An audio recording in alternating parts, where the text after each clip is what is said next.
Hello YouTube, my name is Daniel, and welcome to another edition of Education 180. You may be wondering why I'm sitting here making this YouTube video for you. Well, here's the deal. Today we'll be talking about drawing an inference in the logical reasoning module. You may be wondering what drawing an inference is. Here's a definition for inference. An inference is the act or process of deriving logical conclusions from premises known or assumed to be true. Let's look at an example. Sally arrives at home at 4:30.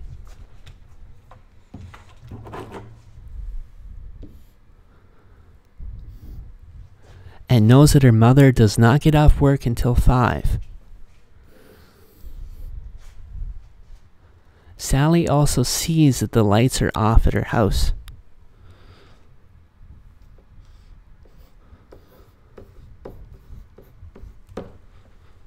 Sally can infer that her mother is not home yet. This is an example of a common everyday inference that we make. Let's look at another example.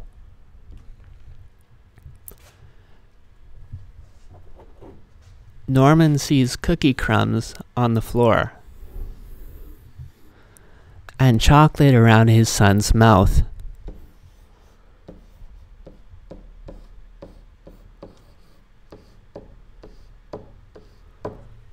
Norman can infer that his son got into the cookie jar.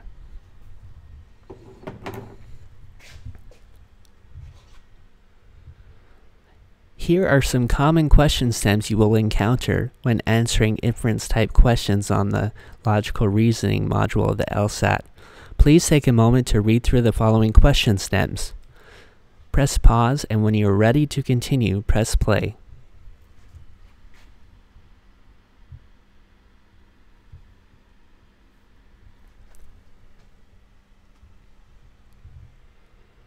Remember to eliminate incorrect answers and identify the correct answer.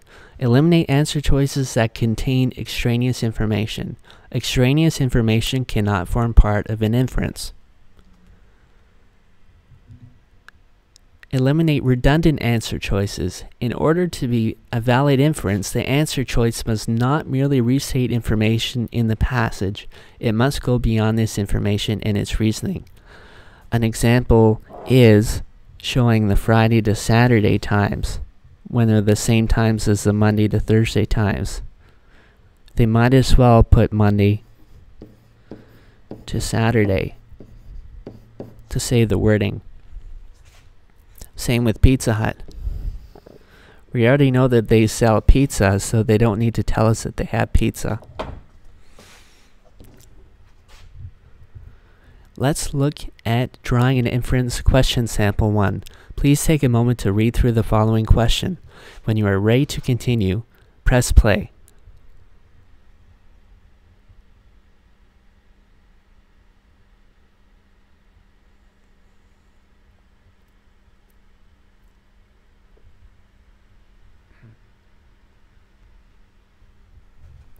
We will continue. So let's look at the question together. Couples experiencing marital difficulties are so worried about their marriages that they cannot be happy.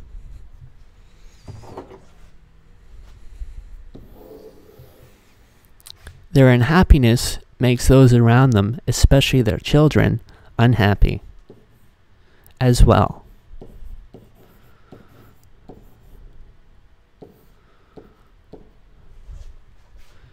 Only once a couple resolves their marital difficulties can those around them be happy.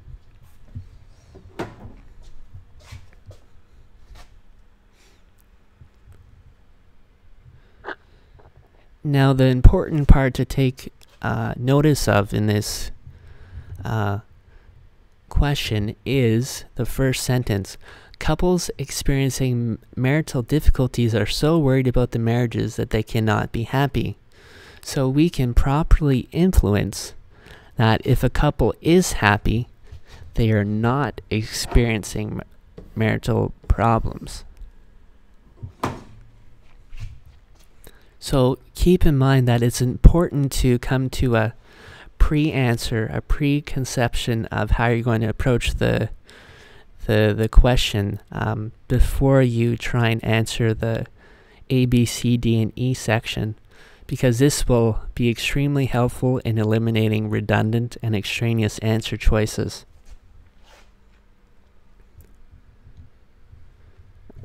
So let's take a look at the following stems, starting with A. So the last part of the question was, which one of the following statements can be properly inferred from the passage? So A was, marital difficulties are most serious when children are involved. So this passage wasn't really talking about the seriousness of marital difficulties. It was more focused on happiness versus unhappiness.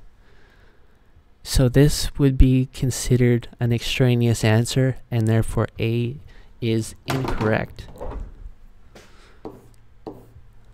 We'll eliminate that one. Let's go on to B.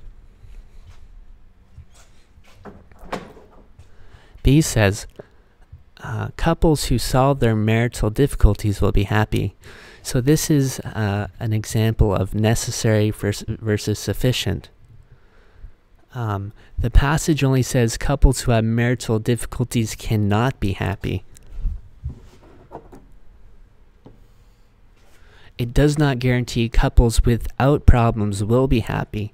So although it's necessary for people with marital difficulties to be unhappy, it is not sufficient to conclude that those without marital difficulties will necessarily be happy.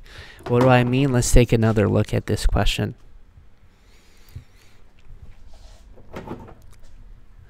So we know that if A, you have marital difficulties, then we know that B, you'll be unhappy. This is a necessary condition. However, it could be the case that you still have a good marriage life and there's something else that's making you unhappy, such as a midlife crisis. So it's sufficient for a couple without difficulties to be happy, but not necessarily the case.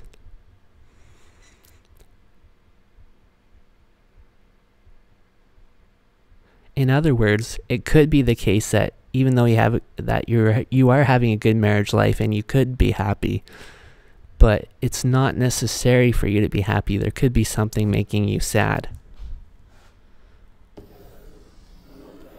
Maybe you have the desire to buy an awesome sports car by the time you're 40.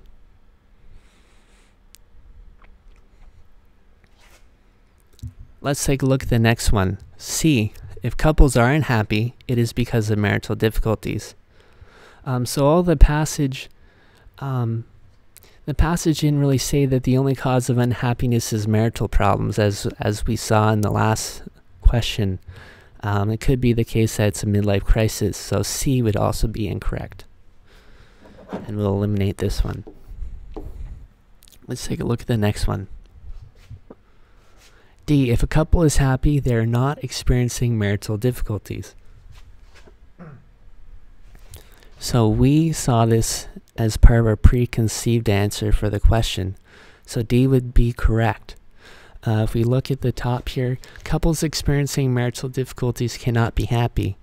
Therefore, we can conclude that if they are happy, they are not experiencing marital difficulties. Because if they are having marital difficulties, they cannot be happy. So it's a contrapositive. It's the opposite of this statement. Therefore, we can safely conclude that D is the correct answer. Now recall that normally when you're writing the LSAT, as soon as you come to a correct answer, in order to reduce the amount of time spent on writing the test, you want to immediately go to the next question. But just for argument's sake, let's take a look at E. E says, if a couple is unhappy, they are experiencing marital problems. So this is related to the midlife crisis again. It could be that something else is making them unhappy. Marital problems is not the only reason in marriages that people get unhappy. So we can eliminate E from the selection. Let's take a look at another question, shall we?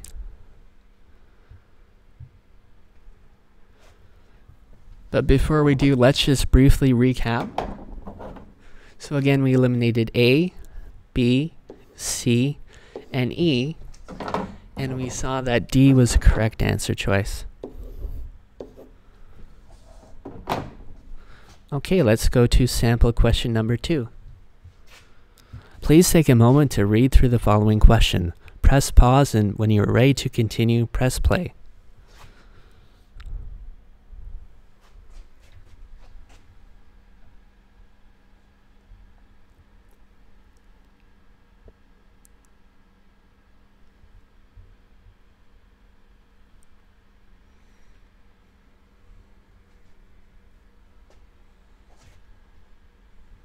We will continue.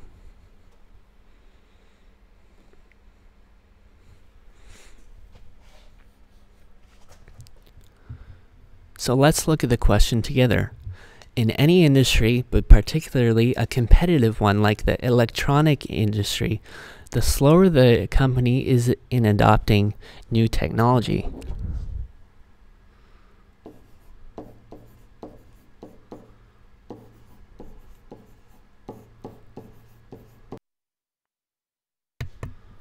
The less attractive their products are to consumers.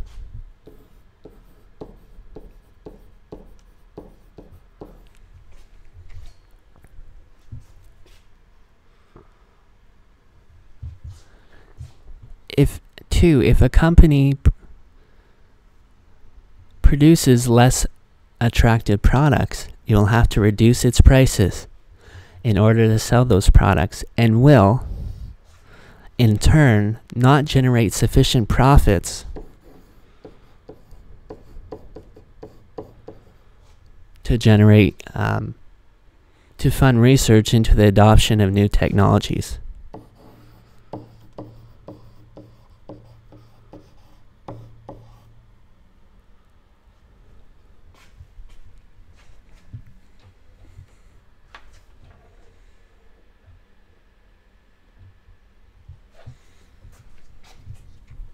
So let's review the question choices quickly here.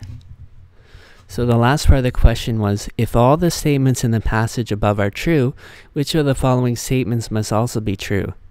So A was, if a company reduces its prices, it is likely the result of that company having been slow to adopt new technologies. So this is a necessary versus sufficient case again. Reduction of prices is a sufficient but not a necessary reason for us to believe that the company has been slow to adopt new technologies. Maybe they just want to beat out a competitor. There could be some other reason why they're being forced to reduce their prices. So A would be incorrect. So let's get rid of that guy. Next one, B. If a company ceases to sufficiently fund research into the adoption of new technologies, it will lose profitability. There's nothing in the passage that says that the company absolutely, in fact, needs to fund research. They just need to adopt new technology. So B would also be incorrect. C. If a company does not adopt new technology, it will have to reduce its prices. So C is the correct response. Slower adoption of technology equals less attractive products, which will lead them to reduce the price of their products, which we saw in the chain of reasoning. Let's go back for a second. So we saw in the chain that the slower adoption of technology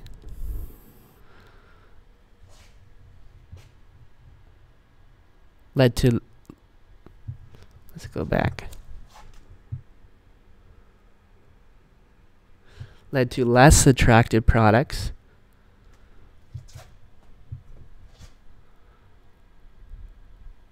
which was our 1980s computer.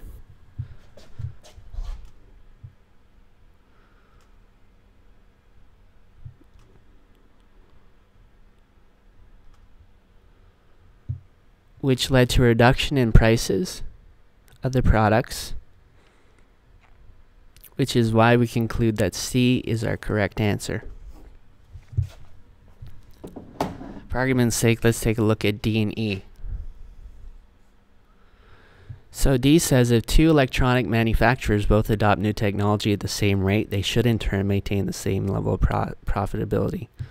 This is outside of the passage scope, so it wasn't even addressed, so we can eliminate D. This is an extraneous answer choice. And E, there's a causal link. Keep those two words in mind. There's a causal link between the attractiveness of a product to consumers and the speed of which a company adopts new technologies. So causal link is what we call strong wording.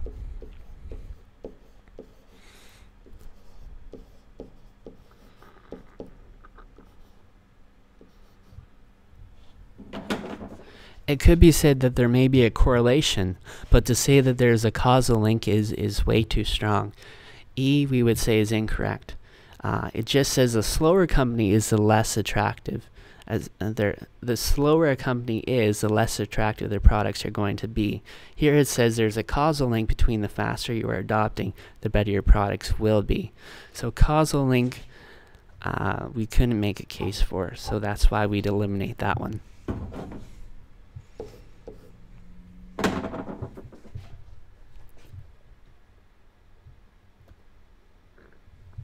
Once again, thank you for watching. Don't forget to like us on YouTube. And on behalf of Education 180, happy LSAT writing.